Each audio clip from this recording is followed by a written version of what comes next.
할렐루야. 매일 9시 기도에 오신 우리 성도님들을 주의 이름으로 축복하고 환영합니다. 오늘은 한계란 없다 세 번째 시간인데요. 오늘 우리에게 주신 하나님의 말씀은 열왕기상 3장 5절에서 9절까지 말씀입니다.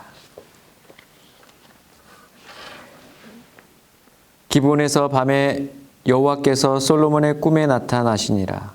하나님이 이르시되 내가 내게 무엇을 줄고 너는 구하라. 솔로몬이 이르되 주의 종 내 아버지 다윗이 성실과 공의와 정직한 마음으로 주와 함께 주 앞에서 행함으로 주께서 그에게 큰 은혜를 베푸셨고 주께서 또 그를 위하여 이 큰 은혜를 항상 주사 오늘과 같이 그의 자리에 앉을 아들을 그에게 주셨나이다. 나의 하나님 여호와여, 주께서 종으로 종의 아버지 다윗을 대신하여 왕이 되게 하셨사오나 종은 작은 아이라 출입할 줄을 알지 못하고 주께서 택하신 백성 가운데 있나이다. 그들은 큰 백성이라 수요가 많아서 셀 수도 없고 기록할 수도 없사오니 누가 주의 이 많은 백성을 재판할 수 있사오리이까. 듣는 마음을 종에게 주사 주의 백성을 재판하여 선악을 분별하게 하옵소서. 아멘. 다윗의 왕위를 이어받은 이스라엘의 제3대 왕 솔로몬. 그는 왕위에 오르자마자 기브온이라는 곳에 가서 일천번제를 드립니다. 일천번제는 천일을 의미하는 것이 아닙니다. 1000마리의 제물을 드렸다는 의미지요. 오늘날 일천번제라는 명목으로 천일 동안 연속 예배를 드리는 교회가 있다면 적어도 성경적이 아님은 알아야 할 것입니다. 여하튼 경외심과 정성으로 1000마리의 제물을 번제로 드린 솔로몬을 기뻐하신 하나님. 우리 하나님께서는 그 밤중에 솔로몬의 꿈에 나타나십니다. 그리고 소원을 말하라고 하십니다. 열왕기상 3장 5절 말씀에 내게 구하여라. 내가 내게 무엇을 주랴. 얼마나 흥분된 질문입니까? 무엇인지 구하랍니다. 여러분, 주일학교 때 배운 지식으로 솔로몬은 아마도 지혜를 구한 것이 아니겠는가, 그 좋은 머리를 구했다고 생각하는 경향이 있습니다.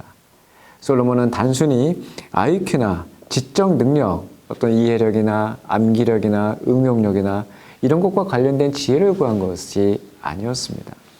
그렇다면 정확하게 솔로몬이 구한 것은 무엇이었을까요? 당시 솔로몬이 말한 소원을 다시 한번 들어보겠습니다. 열왕기상 3장 9절입니다. 주의 종에게 옳고 그름을 가려내는 마음을 주셔서 주의 백성들을 잘 다스리고 선악을 분별하게 해주십시오 라고 했어요. 누가 주의 이 많은 백성들을 다스릴 수 있겠습니까? 거의 하소연에 가까운 그런 소원을 한 겁니다. 여러분 찾으셨습니까? 솔로몬이 하나님께 구한 것은 이 머리, 헤드가 아니라 바로 마음, 하트였습니다. 당시 왕의 업무 중에서 가장 중요했던 것은 재판이었습니다. 여러 업무 중에서 여간 어려운 일이 아니었거든요. 그 선악간의 그 모든 일을 판단하는 것은 정말 중요하고 힘든 일이었어요. 당시 인맥이나 청탁이나 편견이나 정보 부족이나 어떤 아집 등으로 공평무사하게 정의로운 재판을 하기란 정말 어려웠습니다. 그렇게 다스리는 것이 너무나 어렵다고 솔로몬은 절감한 것이죠. 이런 복잡한 상황과 자신의 한계를 느꼈던 그 솔로몬은 꿈에서 만난 하나님께 다른 소원을 말할 그런 여유가 있었을까요? 옳고 그름을 가려내는 마음, 즉 지혜로운 마음을 소원으로 구한 솔로몬은 그 누구보다도 자신의 마음을 정의에 붙들어 매겠다는 결단으로 가득 찬 그런 왕이었습니다. 이런 한마디로 그는 자신을 위한 소원이 아니라 하나님의 나라와 하나님의 정의를 구한 그런 소원을 말한 것이죠. 이러한 솔로몬의 소원은 하나님을 감동시키기에 충분했고 미처 구하지 않은 다른 것들도 덤으로 받는 축복을 누리게 된 것입니다. 여러분, 알라딘의 요술램프 아시죠? 알라딘의 요술램프의 요정 정도가 아니라 창조주 하나님께서 지금 여러분에게 소원을 하나 말해보라고 한다면 여러분 대답할 준비가 되어 계십니까? 대부분 행복한 삶을 구가하기 위한 그 어떤 것을 구할 겁니다. 누군가가 행복한 삶을 추구하기 위해서 꼭 갖추어야 할 요소를 조사해봤어요. 3가지인데요. 넉넉한 재산, 무병장수, 자녀의 형통으로 나왔다고 합니다. 그 누구도 선뜻 부인하기 힘든 결과입니다. 소원은 어쩌면 그 사람의 세계관이자 더 나아가 비전일 것입니다. 건물주가 되어서 월세 받아가며 여행 다니고 싶어요.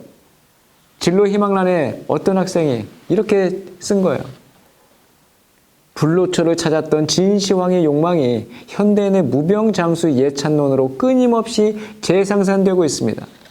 좋은 대학, 좋은 직장, 내가 못 이룬 한을 내 자식 때 반드시 풀겠다는 그 부모의 마음은 어떻습니까? 친구를 내 인생의 잠재적 경쟁자로 규정하고 밟고 일어서라고 가르치고 있지는 않습니까? 우리는 솔로몬을 통해서 만점짜리 소원 말하기 비법을 배웠습니다. 꿈에서만 하나님을 만나기를 기다릴 필요 없습니다. 평소에 하는 우리 기도 속에 이 비법을 녹여내면 됩니다. 그 비법은 의외로 간단합니다. 무엇을 먼저 구할지를 정하는 것입니다. 나를 위한 것을 먼저 구하지 말고 하나님의 마음을 먼저 구하는 것입니다. 그래서 신앙은 순서입니다. 순서가 중요한 것입니다. 그래서 마태복음 6장 33절에 이렇게 나오잖아요. 너희는 먼저, 순서가 중요한 거예요. 너희는 먼저 그 나라와 그 의를 구하라. 영어 성경에도 Seek first His kingdom. first가 나와요. 우리 교회 이름도 first죠. 안양 First Church.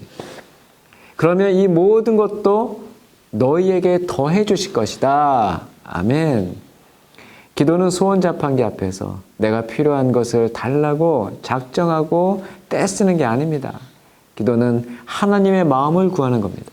하나님 나라의 시그널에 나의 주파수를 계속 맞춰가는 것이 기도입니다. 그렇다면 하나님의 마음은 무엇일까요? 우리를 지, 정, 의 3가지로 나누어 주신 하나님은 말씀과 기도와 찬양 이 3가지를 통해서 연결되기를 바라세요.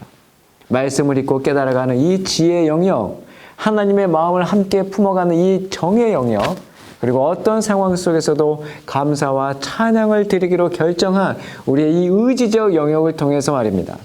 다시 말해서 진리의 말씀으로 기뻐하고 쉬지 말고 기도하며 모든 일에 감사할 수 있는 성도의 특권을 우리가 갖게 된 것이죠. 이것이 그리스도 예수 안에서 우리를 향하신 하나님의 소원입니다. 그런 하나님의 소원을 알았던 사도 바울은 그 컴컴한 감옥에서도 그렇게 힘주어 말할 수 있었던 것이 아닐까요? 우리가 다 하나님의 아들을 믿는 것과 아는 일에 하나가 되어 온전한 사람을 이루어 그리스도의 장성한 분량이 충만한 데까지 이르리니. 소원을 말해봐. 내 마음속에 있는 작은 꿈을 말해봐. 걸그룹 소녀시대가 꿈속에 찾아와 소원을 물어봐도 여러분 당황할 필요가 없습니다. 다가올 내일을 걱정하며 노심초사할 필요도 없습니다. 그 옛날 산 위에 앉아서 제자들에게 해주셨던 그 예수님의 말씀만 기억하면 그만입니다. 마태복음 6장 34절 말씀이죠.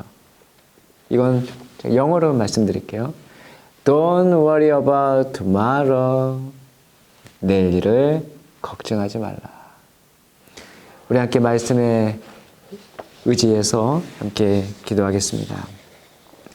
하나님, 하나님을 자판기나 알라딘 램프처럼 여기지 않게 하시고 하나님 아버지의 마음과 하나님 아버지의 소원을 읽는 하나님의 자녀가 되게 하여 주옵소서. 우리가 다 하나님의 아들을 믿는 것과 아는 일에 하나가 되어 온전한 사람을 이루기를 원합니다. 그래서 그리스도의 장성한 분량이 충만한 데까지 이르기를 원하오니 주의 의로운 오른손으로 붙들어 주시옵소서. 다가올 내일을 걱정하며 노심초사하지 않고 주의 안전한 팔에 안겨 진정한 샬롬을 누리게 하여 주시옵소서. 우리 함께 기도하겠습니다.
오늘은 목요일입니다. 지역 사회와 우리 공동체를 위해서 우리 함께 기도하겠습니다. 하나님, 우리 안양제일교회가 주님의 사랑으로 안양 지역사회를 잘 섬기게 하옵소서. 교회 담을 넘어서 주님의 사랑이 전해지게 하옵소서. 고통 속에서 신음하는 이들에게 우리 교회가 선한 이웃이 되게 하옵소서. 주님께서 맡기신 이 섬김의 기회들을 기쁨과 감사함으로 잘 감당하게 하옵소서. 교회 공동체에게 긍휼의 마음을 부어주옵소서. 교회 안팎에 소외되어 있는 많은 분들을 향해 먼저 사랑의 손길을 내밀어 예수님의 사랑을 실천하게 하여 주시옵소서. 우리 함께 기도하며 나가겠습니다.